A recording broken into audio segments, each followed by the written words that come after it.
Right. And now you're the head guy. Not a lot of guys backtrack like that to a same school and get another chance to show what you can do. Is kind of unusual for you, that situation? Yeah, it's interesting the way it happened. I obviously started Eastern Washington, and the corners job opened up here in '04, and everyone told me not to take the job. They were like, they're going to get fired, don't take the job. But I wanted to take that next step in my career and go learn.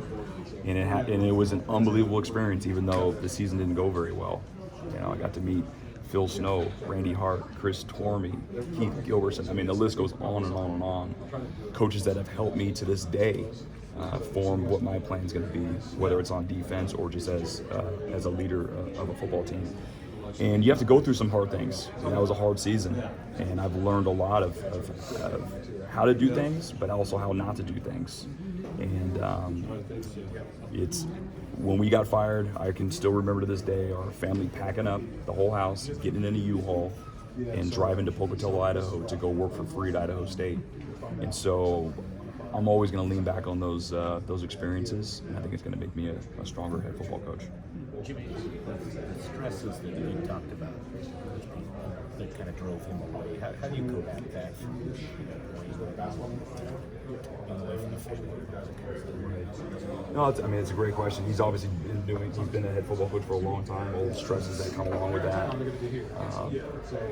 And that is going to come along with the job, obviously. But I think I'm going to be able to lean on our football staff.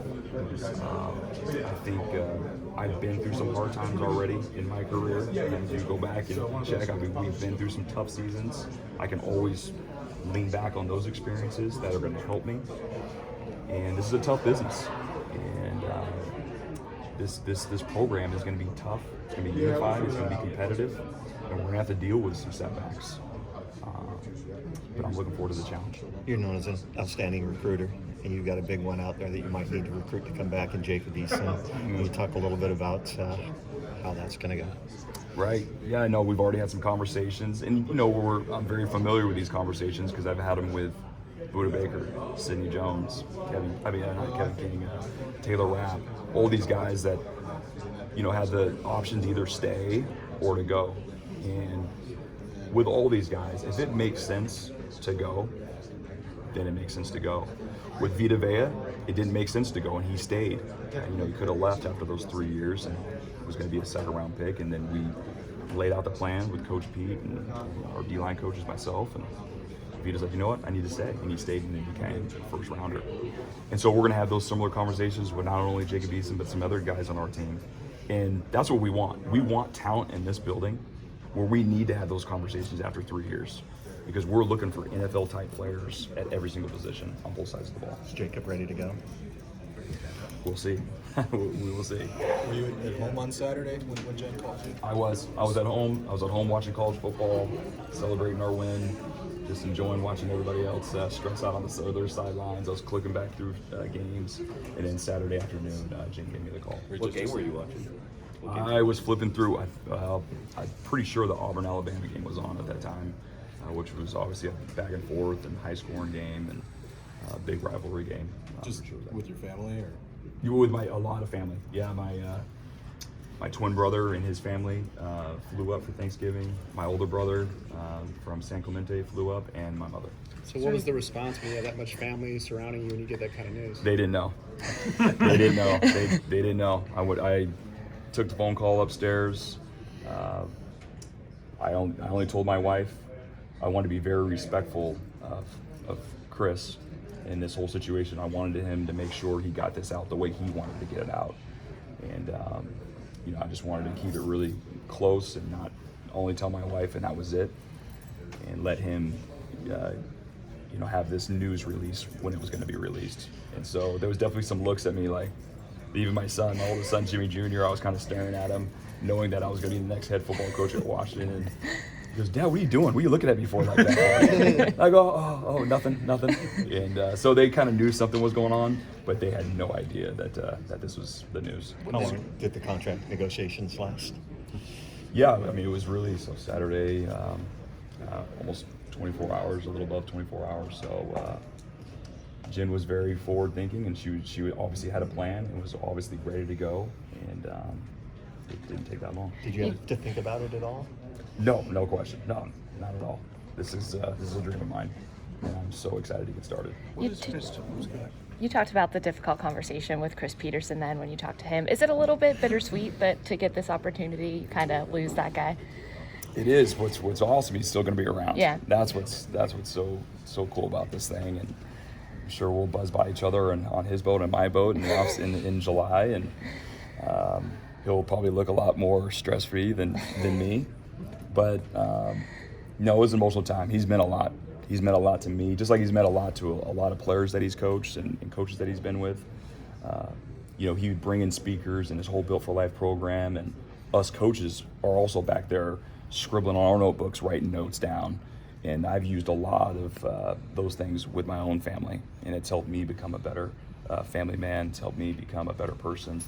And so it's not just about football with him, and that's why it gets a little emotional talking about him. Is there anything that Chris has told you about the difference between being an assistant, being a head coach, and all that comes with it? Not just yet. I've seen a lot of head coaches operate, and he actually, I think it was 4 years ago now, he actually put me up for this head coach symposium that I went down to Dallas and learned from some other head coaches, and that was some forward thinking by him to let me go down and experience that. And so I know what's coming, but I've heard a lot from head coaches that you don't really know what's coming until you're actually sitting in that seat. And so I feel ready, but we'll see how this What do thing you think goes the out. biggest difference is? Just having all eyes on all facets of the program.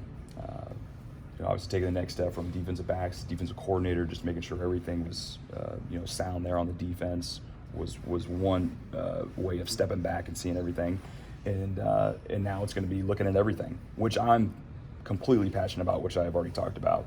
I love watching offensive football. I love watching special teams. And now to be able to really have my eyes on all three phases and try to make that aggressive, attacking, physical, and all three phases, I'm really excited about. When did you actually tell the rest of your family? Were your sons a little bit bummed that they didn't get the news right away? So, I'm sorry if I'm really thinking here when the timeline was. So my oldest son was leaving Sunday night to fly back to college, and that was when I told him. I came outside in the park in our driveway. I said, Jimmy, I need to talk to you about something. His face kind of dropped, kind of like, looked like maybe like I knew something that he had done or something. He looked like he was in trouble. And then when I broke the news, obviously big hugs, so pumped up, so happy. And then later on that evening, when the girls came back and my youngest son, that was when I told them and just said, hey, let's keep this a secret. And all my other family had left already. My brothers, I had flown back to their houses. And then I told them about 2 hours before the news broke yesterday. I told my mom and told my brothers. Have you given any thought, or you and Chris Peterson had a discussion about being the head coach, your full imprint, and yet delegation, and letting people around you build their own, having their imprint? Have you given that thought yet? Yeah, I mean, that's part of this whole process, how I would do it if I'm become the head football coach at wherever. And thankfully, I've been around the best head coach in college football, and I've seen how Chris Peterson does it. Obviously, I'll have my little spin on it, but he lets his coaches coach, and I'm definitely gonna let my coaches coach. Did you ever get close to entertaining any of these other offers that came your way the past few years? I did, yes, for sure. Especially way earlier on when I wasn't the defensive coordinator, and I knew I wanted to call plays. That was always been a passion of mine to have that football strategy and try to make it my own. So there was definitely a few places that I was looking at and thinking about. But the gravitational pull of obviously me becoming the coordinator here, and then the city of Seattle, the University of Washington, and Chris Peterson, and being a part of that culture really made me stay right here. And I knew what a great place that I was going to have to leave. And I know a lot of coaches would love to be in this situation right here. And so that kind of really brought me back. You know what? Yeah, maybe there's some extra money over here, maybe some extra money over here. This is a great spot. and it would have to be an unbelievable opportunity for me to leave. You mentioned you wanted to be attacking and aggressive. Is there a specific style of offense that you favored, and does your experience as a defensive game planner inform that? No question, no question. I know what I don't like facing. I know what creates problems.